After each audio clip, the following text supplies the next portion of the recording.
des chirurgiens quittent nos établissements pour aller vers le privé. Plusieurs centaines de personnes réunies pour sauver les urgences d'Ancenis.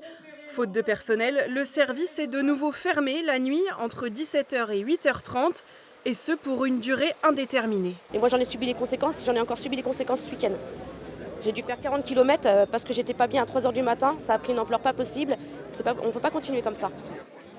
Privés d'urgence de proximité la nuit, les 100 000 habitants qui dépendent de l'hôpital sont désormais redirigés vers les CHU de Nantes ou d'Angers, eux aussi sous tension. L'hôpital, comme les autres services publics, ça participe à l'organisation du territoire.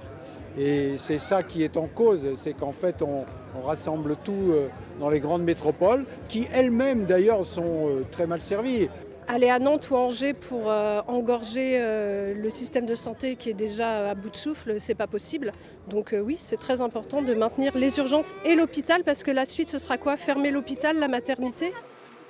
Une pétition a été signée par près de 5000 personnes pour réclamer la réouverture des urgences 24 heures sur 24, mais pour le moment, impossible de l'envisager.